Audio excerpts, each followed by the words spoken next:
कोई इंतजार। हमारे जो अगले बेहद खास मेहमान हैं वो आ चुके हैं। दिल्ली के उप मुख्यमंत्री मनीष सिसोदिया जी यहां पहुंच चुके हैं। दिल्ली के बारे में और आम आदमी पार्टी के बारे में विस्तार से इनके संग हम चर्चा करेंगे। हाल ही में ही आम आदमी पार्टी जो है वो नेशनल पार्टी बनी है। Manish Sisodia, could we please have you on stage? जोरदार तालियों से इनका स्वागत किया जाए।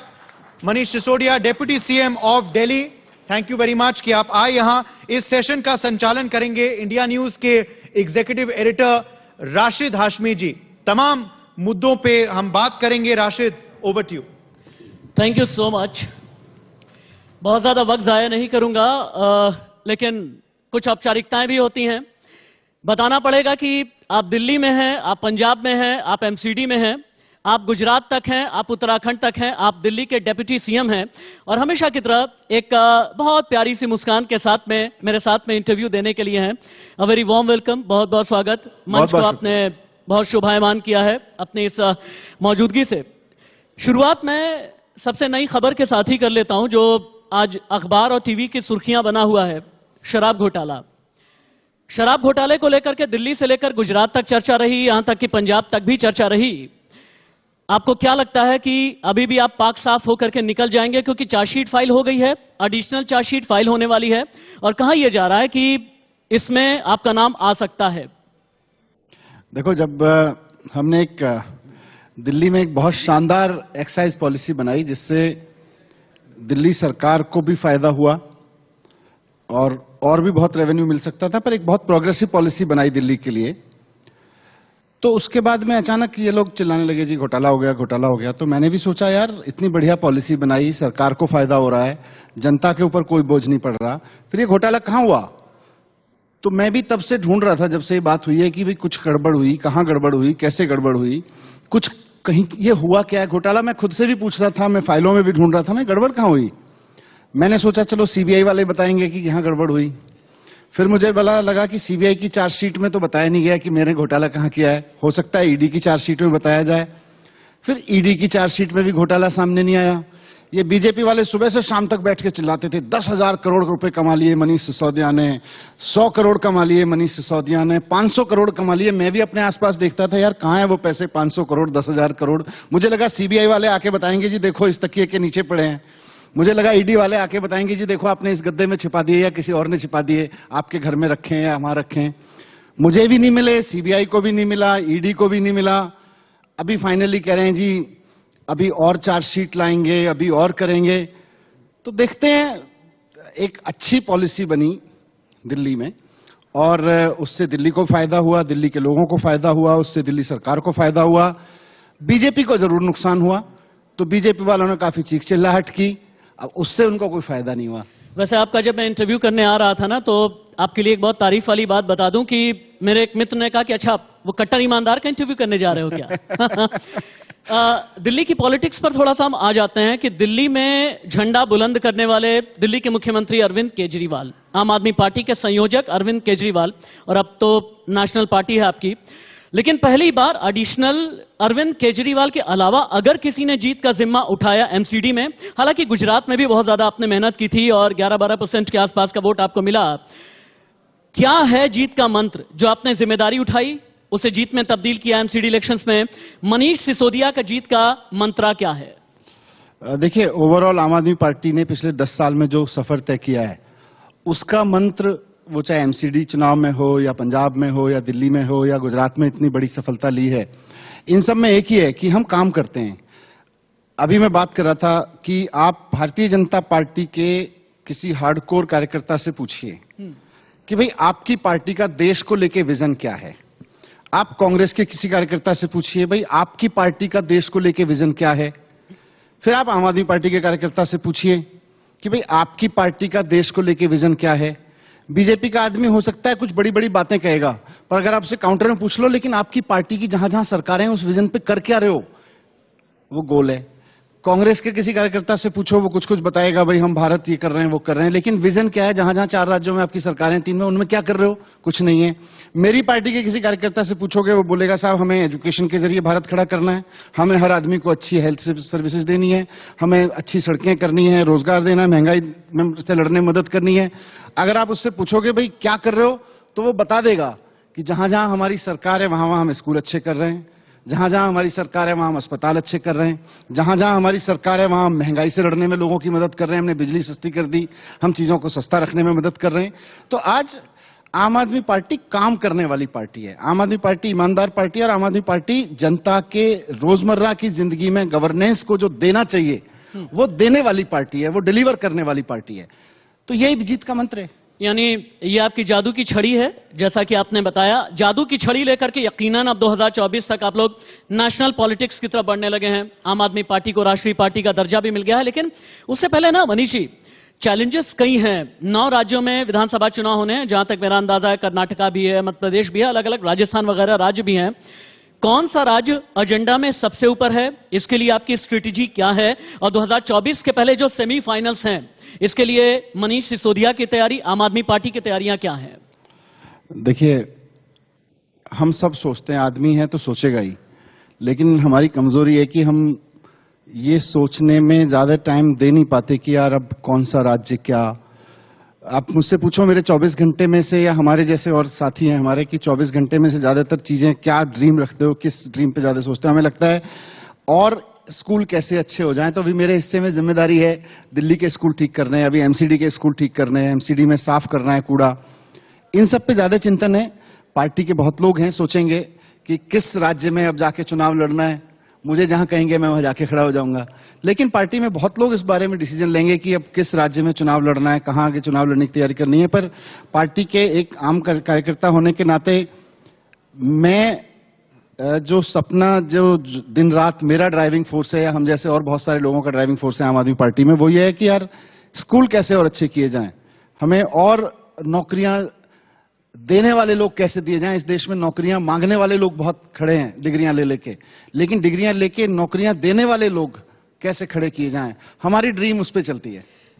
आपके ड्रीम को यकीनन दिल्ली वाले सलाम भी करते हैं। और बिल्कुल एकदम ठीक बात है कि जिस तरह से आपने सरकारी स्कूल को का पूरा इंफ्रा तैयार किया है दिल्ली में, अपने आप में एक नजीर है, इंटरनेशनल नजीर है, इसमें कोई दो राय नहीं है मनीष जी। लेकिन मनीष जी क्या है ना कि 2013 में पहली बार चंद दिनों की सरकार ही कही जाती है, फिर प्रचंड बहुमत वाली सरकार, फिर 2020 में फिर से प्रचंड बहुमत वाली सरकार। लेकिन बीच में क्या होता है ना, आप लोगों की का जो टसल है वो एलजी साहब के साथ में चलने लगता है। अब ताजा है ना कि भैया 97 करोड़ रुपए वसूलने हैं। मेरा सवाल यह है कि टसल जो है वो पॉलिटिकल भी हो सकता है, लेकिन मेरा सवाल यह है कि इसका खमियाजा भुगतता कौन है? आम आदमी पार्टी, सिसोदिया जी, केजरीवाल जी, या दिल्ली की आम जनता? देखिए, एक समय था दिल्ली में जब ऐसी सरकारें चलती थीं जो सरकार और एलजी या जो भी केंद्र है सब मिलके बिजली महंगी कर रहे थे। हम लड़े, फायदा किसको हुआ? जनता को हुआ। स्कूल ठीक नहीं होते थे, प्राइवेट स्कूलों की फीस बढ़ती चली जाती थी, हम लड़े, फायदा किसको हुआ? दिल्ली की जनता को हुआ। सारी चीजें जिस चीज पे हम लड़े हैं, मोहल्ला क्लिनिक हैं, अस्पतालों की हालत खराब थी, और इस देश में प्राइमरी हेल्थ सेंटर तो दिल्ली के आप देख लेते हैं अगर 2015 में तो क्या हाल था। हमने मोहल्ला क्लिनिक बनवाई, नहीं बनने दे रहे थे, हम लड़े, फायदा किसको हुआ? जनता को हुआ। एलजी ने कहा जी सीसीटीवी नहीं लगने देंगे दिल्ली में, इससे गड़बड़ हो जाएगी। हम लड़े एलजी से, आज गली गली में सीसीटीवी है। गली में कोई भी लड़का किसी महिला को छेड़ते हुए जाता है, महिला तुरंत मोहल्ले में आरडब्ल्यू के पास जाती है, बोलती है मेरे को सीसीटीवी की फुटेज दे दो।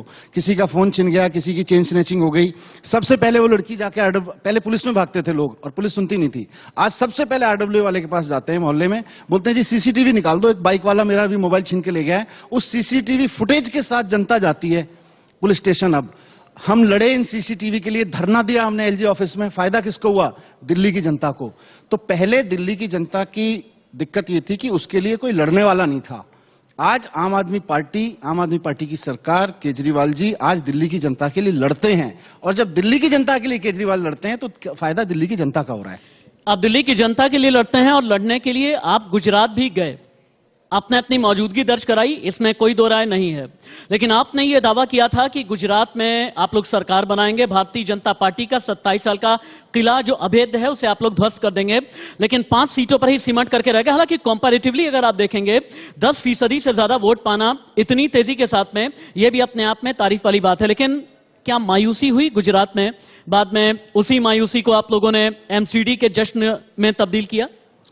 नहीं, जब भी आप लड़ते हैं तो आप जीत जाएं, आपकी बहुत अच्छी बात है, लेकिन जब आप पहली बार कोई चुनाव लड़ रहे हैं और वहां आपको पूरे गुजरात में जिसको कहते थे बीजेपी का अभेद्य किला है, यहां तो कोई पैर नहीं रख सकता, वहां आप पैर रखते हो और आपको 41 लाख वोट मिलते हैं।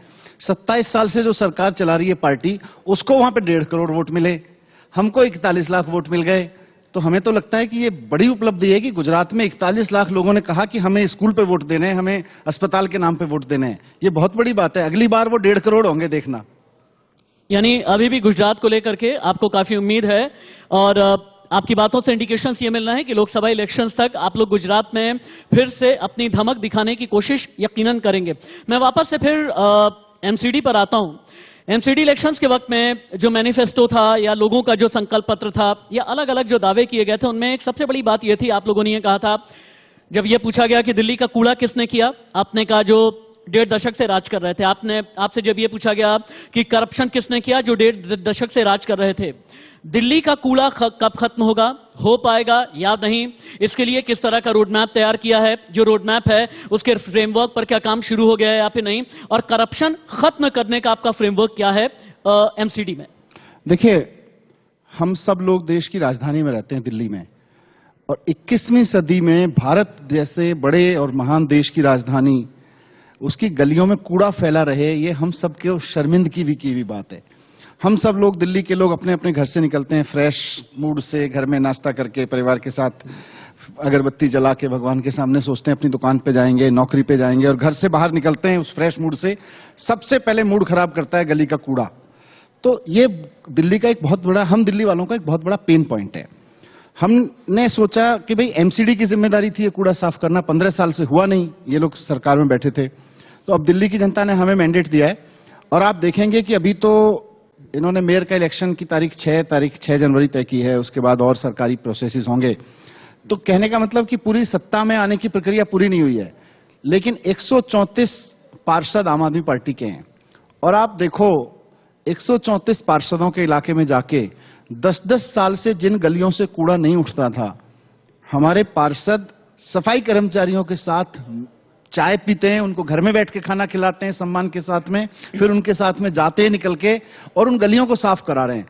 तो आप देखो, अचानक दिल्ली में आप किसी 8-10 कॉलोनियों से निकल के जाओ, एक आधा घंटे के लिए घूमो, आपको साफ पता चल जाएगा कि यहां से तो कूड़ा उठ रहा है और यहां से नहीं उठ रहा। जहां से उठ रहा हो आप चेक करना, वो आम आदमी पार्टी के पार्षद का वार्ड मिलेगा, और जहां से नहीं उठ रहा होगा वो बीजेपी के पार्षद का वार्ड मिलेगा, देखना आप।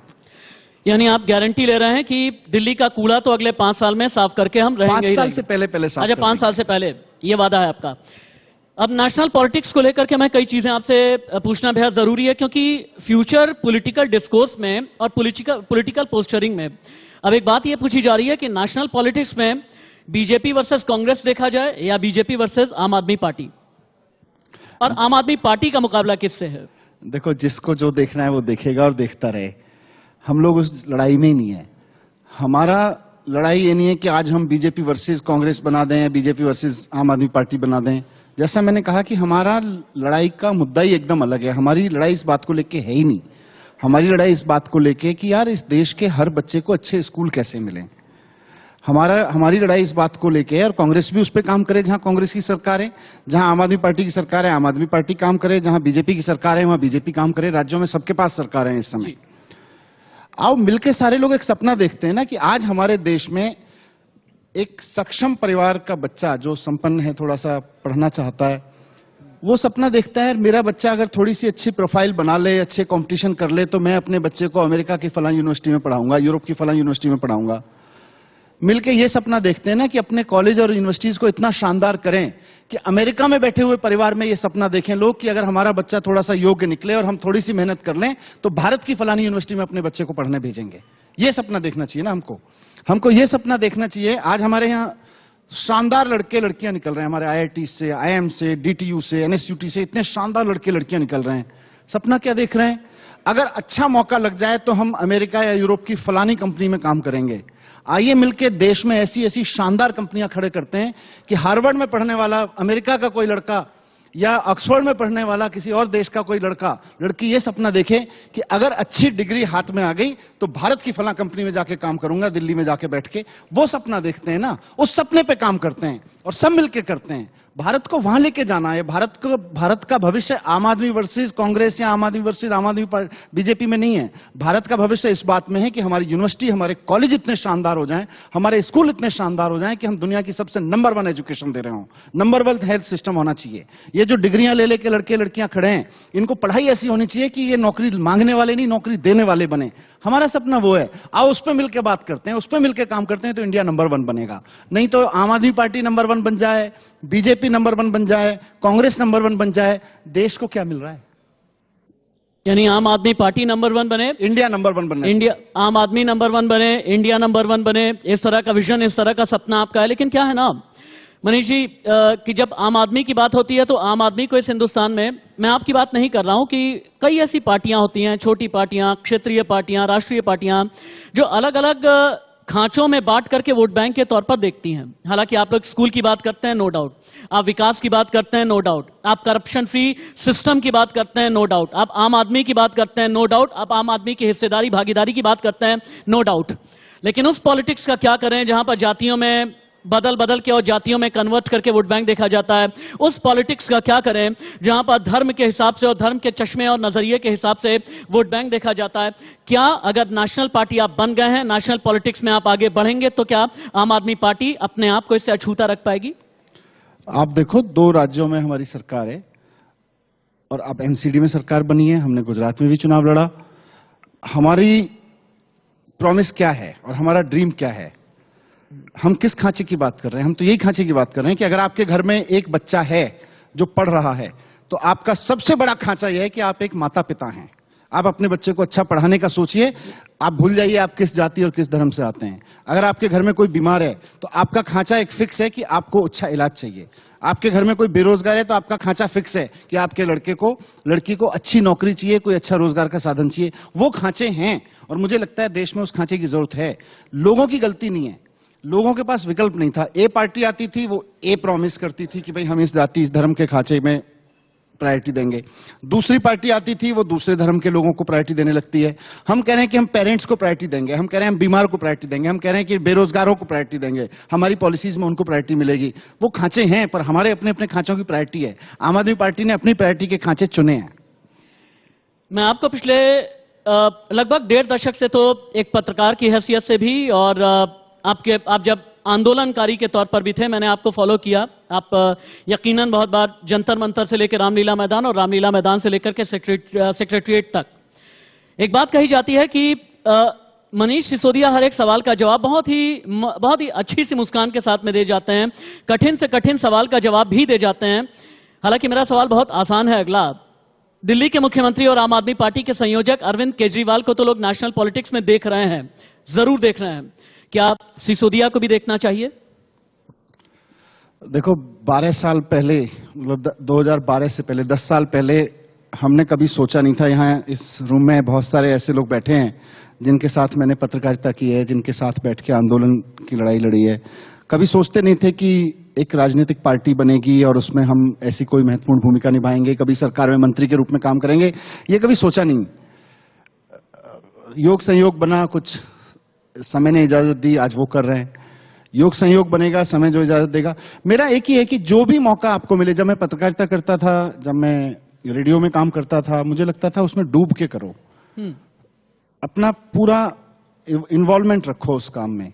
ये नहीं है कि इस काम से करने से आपको, जैसे मैं रेडियो में प्रोग्राम करता था एफएम में, वहां कभी मुझे लगता ही नहीं था कि इसमें कितने पैसे मिलेंगे। You love doing radio programs, you love doing journalism, you love doing a movement कि भाई आप उस दिशा में लोगों की मदद कर रहे हो, यू लव डूइंग दैट, उसके रिजल्ट। आज मुझे एक शिक्षा मंत्री के रूप में काम करने का मौका मिला है, एक आम आदमी पार्टी के एक लीडर के रूप में काम करने का मौका मिला है। मुझे लगता है कि उस पर फोकस करें। अब इसका नेक्स्ट स्टेप शायद अपने आप इवॉल्व होगा, आप नहीं तय कर सकते। What you love doing the most? आप पत्रकार भी रहे हैं, आप अनाउंसर भी रहे हैं, आप, मैं नेता नहीं बल्कि आपको तो मुझे यह कहना चाहिए कि आप बहुत ही अच्छे एडमिनिस्ट्रेटर हैं। इसीलिए मैंने ये पूछा कि मनीष सिसोदिया का रोल बेस्ट मनीष सिसोदिया को लगता क्या है?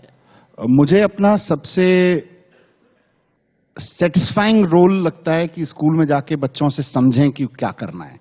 I am telling you with my own experience, I am not saying some, मैं इसका कोई एडमिनिस्ट्रेटर या उस तरह से जवाब नहीं देना चाहता। As a person, if you ask me कि पिछले कुछ वर्षों में या ओवरऑल एक लाइफ में सबसे ज्यादा सेटिस्फाइंग मोमेंट कहाँ रहता है, जब आप बच्चों से समझते हैं ना। और एक मैं आपको घटना बता देता हूँ। 2015 में एक घटना घटी थी। मैं ऐसे ही जब 2015 में सरकारी स्कूलों में जाना शुरू किया, तो वहां पे एक जगह, यूजुअली जब आपको बच्चे मिलते हैं as a minister, you go to a school, वहां बच्चे आपको विश करते हैं, आप बच्चे कुछ बात करते हैं, तो एक यूजुअली रेस्पॉन्ड किया, हाँ बेटा आप तो देश का भविष्य हो। तो एक बच्चे ने रेस्पॉन्ड किया कि जी क्या बात करते हो सर, हम थोड़ी देश का भविष्य हैं, देश का भविष्य तो प्राइवेट स्कूलों में पढ़ता है, हम तो सरकारी स्कूल के बच्चे हैं। वो बात इतनी पिंच की, मुझे लगा इस डेफिनेशन को बदलना है। ये सरकारी स्कूलों में जो 15 लाख बच्चे पढ़ रहे हैं, अगर वो इस मानसिकता के साथ पढ़ रहे हैं तो फिर बहुत दुर्भाग्य है। आज मुझे खुशी है कि उसमें थोड़ा सा चेंज करने में हम कंट्रीब्यूट कर पाए हैं, और मुझे लगता है वही सबसे ज्यादा सेटिस्फाइंग है, सबसे ज्यादा एंजॉइंग है। आपकी सादगी मुझे एक सवाल करने के लिए मजबूर कर रही है। बात बहुत सियासत की हो गई मनीष जी, दिल्ली की हो गई, गुजरात की हो गई, गोवा की हो गई, उत्तराखंड की हो गई, पंजाब की हो गई। आम आदमी ये जानना चाहता, आम आदमी ये जानना चाहता है कि मनीष सिसोदिया और दिल्ली के मुख्यमंत्री अरविंद केजरीवाल जब साथ में बैठते हैं, चाय पर जब बातें होती हैं, मैं चाय पर चर्चा की बात नहीं कर रहा, चाय पर जब बातें होती हैं तो क्या बातें होती हैं? एलजी साहब की होती है, नेशनल पॉलिटिक्स की होती है, दिल्ली की होती है, आम आदमी की होती है, या कभी यह भी होता है कि चलो चल करके आज मूवी देखेंगे? सब कुछ होता है। एलजी की भी बात होती है, बीजेपी की बात होती है, डिपेंड्स ऑन द टाइम। कभी मूवी की बात भी होती है, कभी नेटफ्लिक्स की बात भी होती है, कभी खाने की बात भी होती है, सब बात होती है। पर अपने विजन की भी बात होती है कि सरकार यहां तक पहुंच गई, या अभी जो काम करना शुरू किया था वो यहां तक पहुंच गया, लेकिन हमें तो वहां लेके जाना है। तो उस काम में और क्या नया आइडिया आ सकता है, उस काम में नया क्या सोच सकते हैं, उनकी तरफ से बहुत मतलब I can say as a team leader उनकी बार ऑफ डिमांड बहुत ऊपर है। हम सब लोग आपको और अरविंद जी को दिल्ली की सियासत ही नहीं बल्कि नेशनल सियासत का जयवीरू कहा जाता है। शोले देखते हैं आप लोग? हाँ देखिए शोले। जय ज्यादा जिम्मेदार है या वीरू? अब पता नहीं, सबकी अपनी अपनी जिम्मेदारियां हैं। टॉस उछल जाता है तो फिर उछल जाता है, फिर तो करना है। एक चीज याद है मुझे कि जब पहली बार शपथ ली थी दिल्ली के मुख्यमंत्री अरविंद केजरीवाल ने, उन्होंने एक बड़ा खूबसूरत सा गीत गाया था, भाईचारे वाला, इंसान का इंसान से हो भाईचारा, यही पैगाम हर हमारा। एक दशक में राजनीति भी बदली है, एक दशक में आपकी सियासत और आम आदमी पार्टी कहां से कहां तक पहुंच चुकी है। आज की तारीख में क्या गाना या सूत्रवाक्य बदला है या वहीं खड़े हैं आप? नहीं, वही है भाई। अल्टीमेटली सारी राजनीति, सारा एडमिनिस्ट्रेशन अगर लोगों की ग्रोथ में लग जाए और लोगों की खुशहाली में लग जाए तो भाईचारा बढ़ेगा ही। आपको लड़ा के थोड़ी पॉलिटिक्स करनी है, आपको मिला के पॉलिटिक्स करनी है। एक आखिरी सवाल आपसे करना चाहूंगा मैं, ये मेरा ही नहीं बल्कि आम जनता का सवाल है और ऑनलाइन आपसे सवाल करने के लिए कहा गया है। सियासत में कहते हैं ना कि बहुत कांटों भरी डगर है, और आप तो बहुत अच्छे से जानते हैं दिल्ली से लेकर के गुजरात तक, और सियासत को कहते हैं बहुत कठिन है डगर पनघट की। इस कठिन डगर में सबसे बड़ा चैलेंज क्या आया? इस कठिन डगर में सबसे बड़ा साथ क्या मिला? और इस कठिन डगर में अभी क्या क्या करना बाकी है? और एक और सवाल करते हैं लोग कि अक्सर ही मेरे इंटरव्यू में जब सिसोदिया जी बैठते हैं तो लाल स्वेटर पहन करके क्यों बैठते हैं? क्या अपने विरोधी और विपक्षियों को लाल सिग्नल देना चाहते हैं कि तुम लाख कांटे बिछाओ, मैं लाल सिग्नल दे दूंगा? नहीं, ऐसा कुछ नहीं है। वो it's a matter of chance. आपने कल इंटरव्यू किया होता शायद कोई और स्वेटर होता। It's a matter of chance, लेकिन बहुत सूट करता है। बट अभी बहुत कुछ होना बाकी है, बहुत कुछ करना है। अभी तो शुरुआत है, और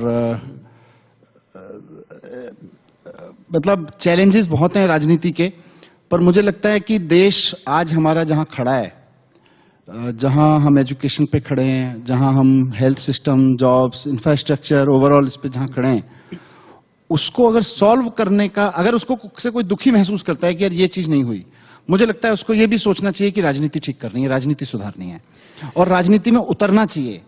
राजनीति से भागने से काम नहीं चलेगा। हम भी भागते थे, मैं अपना एक्सपीरियंस बता रहा हूं। 10 साल पहले तक मुझे लगता था राजनीति में आने की जरूरत नहीं है, अच्छी पत्रकारिता या अच्छा आंदोलन करो और राजनेताओं को रास्ते पे लाओ। फिर मुझे लगा नहीं, अब राजनीति में आके चीजें होंगी, और मैं बाहर खड़ा होकर कितना भी काम कर रहा होता, पर शायद इतने स्कूल ठीक नहीं हो पाते अगर हम राजनीति में नहीं आते। तो हो सकता है और भी लोग कर देते, पर वो एफर्ट हमारा कि हम पत्रकारिता करके इतना चेंज कर लेंगे, या हम आंदोलन करके उतना चेंज कर लेंगे, या हम, अच्छी बात है, हर आदमी का अपना रोल है, लेकिन राजनीति से भागना नहीं चाहिए, राजनीति करनी चाहिए, और अच्छी राजनीति देश के लिए बहुत जरूरी है। नहीं, आप लोग बिल्कुल डटे रहने वाले पॉलिटिशियंस में से हैं। बहुत एक छोटी सी आखिरी चीज है, और पक्की वाली आखिरी चीज, पॉलिटिक्स बिना ब्रांड के नहीं चलती। कोई नाम से ब्रांड बनाता है, कोई जाति से ब्रांड बनाता है, कोई अपनी टोपी से ब्रांड बनाता है, कोई अपने रंग से ब्रांड बनाता है, कोई किसी पोस्टरिंग से ब्रांड बनाता है, कोई किसी महान हस्ती के साथ में ब्रांड बनाता है। आपने आम आदमी के साथ में अपना ब्रांड बनाया है। क्या इसी ब्रांड के साथ में टिके होंगे, या फिर आगे आने वाले वक्त में आप लोगों की सियासत ब्रांड केजरीवाल या ब्रांड सिसोदिया होने वाली है? हमारी पॉलिटिक्स में आने का मकसद ही आम आदमी है। ब्रांड से मतलब नहीं है आपका? आम आदमी ब्रांड है। अगर उसके लिए पॉलिटिक्स नहीं कर रहे तो फिर किस लिए कर रहे हो? फिर छोड़ो। और जितनी मेहनत पॉलिटिक्स में कर रहे हैं उतनी मेहनत में तो किसी कंपनी में नौकरी करेंगे तो 4 प्रमोशन बना के कंपनी का मालिक सीईओ बना देगा, उतनी मेहनत में तो, अगर वही करना है तो। लेकिन करना ही इसलिए क्योंकि आम आदमी की लाइफ में कुछ पेन है, उसको ठीक करना है। अपनी लाइफ में कुछ पेन है आम आदमी के रूप में, उनको ठीक करना है। Thank you so much Manish Thank you very ji. much. मैं खास तौर से ये कहना चाहूंगा कि मेरे किसी भी सवाल को आपने डक नहीं किया। अगर क्रिकेट की भाषा में मैं कहूं, बेबाक तरीके से आपने जवाब दिया, ईमानदार तरीके से जवाब दिया, और ईमानदारी आपकी कट्टर थी जब आप Thank you very जवाब much. दे रहे थे तब। आपकी वो कट्टर ईमानदारी, इसके लिए यकीनन मैं थैंक यू कहना चाहूंगा अपनी पूरी टीम की तरफ से। बेशकीमती समय आपने दिया है, हम बहुत आभारी हैं। इस मंच की आपने शोभा बढ़ाई है, बहुत बहुत शुक्रिया आपका, और उम्मीद ये करता हूं कि जल्द ही आपसे फिर से एक बार मुलाकात यकीनन होगी। Thank you so much, all the best आपके फ्यूचर के लिए और 2024 के लिए भी। बहुत बहुत शुक्रिया, थैंक यू वेरी मच, नमस्कार। Thank you so much, Manish ji and Rashish ji, for having this insightful session with us, जहां पर दिल्ली की सियासत से लेकर केंद्र की सियासत, विपक्ष को लेकर कई अहम मुद्दों पर चर्चा की गई है।